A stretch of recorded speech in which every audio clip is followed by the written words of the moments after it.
It started with a dinner, lavish, glittering, and sold out in seconds.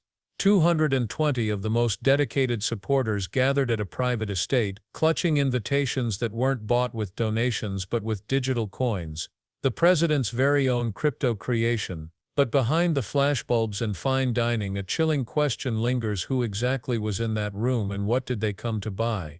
One senator dared to ask what everyone else tiptoed around. Were there foreign nationals in attendance, people using meme coins to quietly purchase influence inside the highest office in America? But instead of an answer, what came next felt like a political explosion. About foreign influence on our government.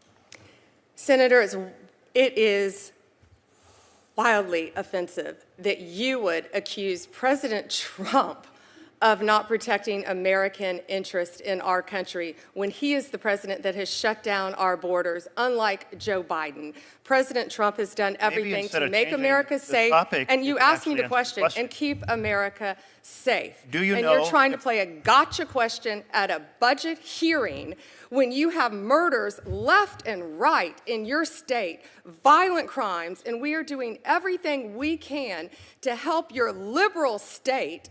Whether you're liberal or not, we're going to do everything we can to help the citizens of your state, and you're trying to avoid that because you're trying to play a gotcha question with the President of the United States, and it's not going to work. We're here to talk about our budget for public safety.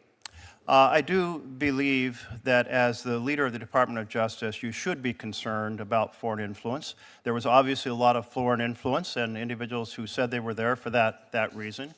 And so will you appoint a special investigator to make sure that that foreign influence does not affect the policies of the United States of America? I'm not going to tell you what I will or will not do, other than I will do everything to keep the people of your state safe, even though you don't want to talk about anything to do with your state because of the crime in your state. You also voted no on the Laken Riley Act. We are doing everything we can to protect the citizens of this country. You also said that President Trump encouraged protest. It was the opposite. He's done everything he can to keep us safe, and he will continue to, as well as the Department of Justice. It speaks volumes that you won't answer the question about transparency when the president is asking people to invest in his company and his products, and that foreigners are attending these events. I think transparency would be appropriate. Are you going to recommend any ethics guidelines to make sure that foreign influence does not find its way in through the doors of the White House? How do you characterize foreigners, the illegal aliens that have flowed into our country? Is that who you're talking about? You don't want to talk about them. You don't want to talk about the crime that has gone rampant throughout this country and your state. Well, you know, these hearings are a chance for us to ask questions, and I assure you I'm engaged in national security in many, many ways. But this also I am concerned about, and let me turn to a different piece of the puzzle, because the president also has another cryptocurrency called USD1. It is a stable coin. There was a request by UAE to produce AI chips that would go to UAE. The National Security Advisor of UAE is also the CEO of MGX. So after that request for those chips occurred, MGX then said, we will buy 2 billion with a B, of the president's coins. And then the president went to the Middle East and said, we will get you those AI chips. Does this sequence of events in which a foreign government asked for a big favor, and we had previously banned these chips to UAE because of the national security concerns. Then they buy $2 billion of the president's coins, and then the president goes to the Middle East and says, we will provide those chips. Does that sequence of events concern you about foreign influence on the United States of America? The foreign influence on America that I would be concerned about if I were you was the Mexican national that resided in Oregon, who we just arrested, who had 384 pounds of methamphetamine. The foreign individual who I would be concerned about if I were a senator from Oregon is the Honduran drug trafficker who was residing in Portland for distributing fentanyl. The foreign national I would be concerned about if I was a Portland senator, an Oregon senator, is a Mexican national leader of a drug trafficking ring. Another one, fentanyl, firearms, fatal overdoses, all in your state. You have made your point. 57,700 I will ask fentanyl for action pills time to and respond stolen after this dialogue. firearms in Oregon. That's what we should work together on, not gotcha questions during a budget Let me hearing on recognize public Senator safety. Merkley. Thank you very much, Mr. Chairman. The Attorney General certainly has made the point that she's very concerned about issues that I'm concerned about as well regarding the security of this country. But let the record note that in terms of foreign influence and the sale of foreign influence through the president's coins, she absolutely refuses to respond and instead turns to a whole list of different topics. I think it's important for the leader of the Justice Department of the United States to be very concerned about foreign influence, and I encourage you to take on that topic and not consider it an offense that those of us who are concerned here, Democrats and Republicans, want Americans to make American decisions, not foreign influence being bought through crypto coins. Senator Murkowski. Chairman. When Senator Jeff Merkley asked the Attorney General that question under oath, he wasn't just poking at a scandal, he was pulling at the threads of something much bigger. The Attorney General, rather than addressing the question, immediately swerved. "Let's talk about the leader of the Sinaloa cartel in Oregon," she said, dismissing the inquiry as a political gotcha. That deflection told viewers more than any admission could, because when the most powerful legal official in the country dodges a basic question about foreign money at a president's private event, it doesn't sound like confidence, it sounds like fear. Merkley pressed harder. He laid out evidence that one guest, a tech executive named Javar Selgas, had bought $2 million worth of the president's meme coin. Not because he believed in crypto, not because he thought it would appreciate in value, but because he wanted a favor. He said it himself, he was hoping to influence trade policy between Mexico and the United States. That's not investment. That's access for sale. And that's where the problem begins. This wasn't a campaign contribution regulated under federal law. It wasn't a PAC donation that had to be reported. It was a personal commercial product directly tied to the president's brand and under no standard disclosure rules. Anyone, anywhere could buy in, American or not. The line between politics and profit blurred into something far darker, something the Justice Department didn't seem eager to clarify.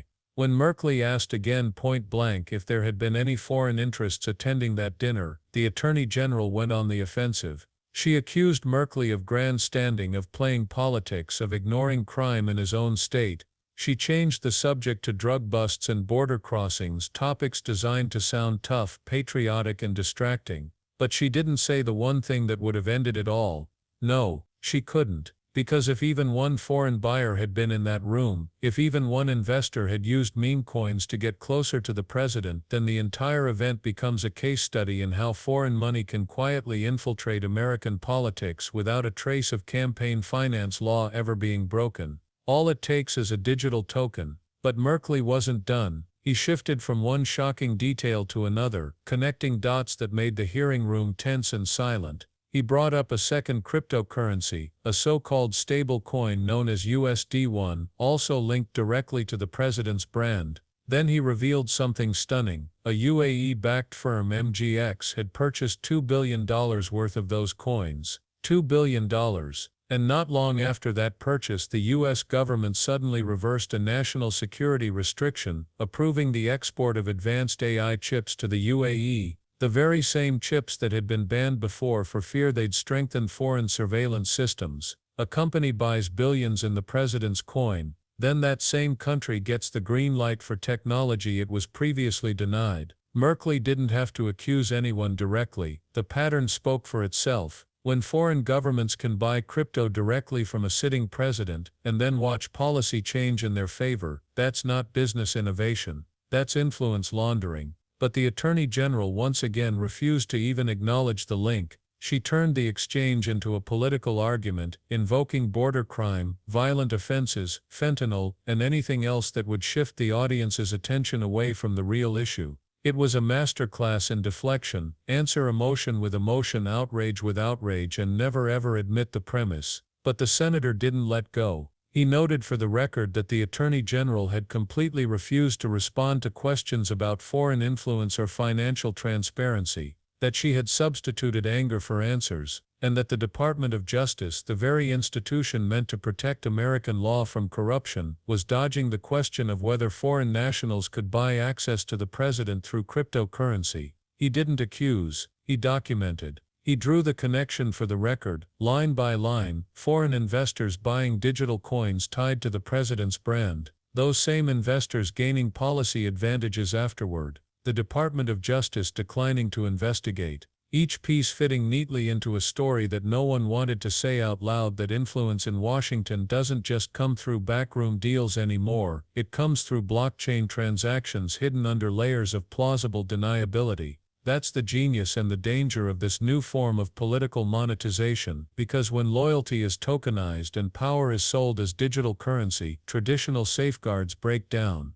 You can't regulate a handshake if it happens on a decentralized network. You can't monitor foreign donations when they're disguised as speculative crypto purchases, and you can't track influence if it's transferred through a meme coin that the president himself created. Merkley's closing words weren't loud, but they hit like a hammer. He said that every American deserves to know who's buying influence in their government. That transparency isn't optional, it's survival, because democracy doesn't vanish overnight. It erodes in silence, through dinners like this one, through investments dressed up as loyalty, and through officials too scared or too compromised to even answer a simple question. The truth is, foreign governments don't need to hack our elections anymore. They don't need to spread propaganda or plant spies. They can just open a crypto wallet, buy the president's coin, and wait for the phone to ring. It's legal on paper, it's lucrative in practice, and it's lethal for democracy. This is the future of influence disguised as innovation, wrapped in the language of free markets.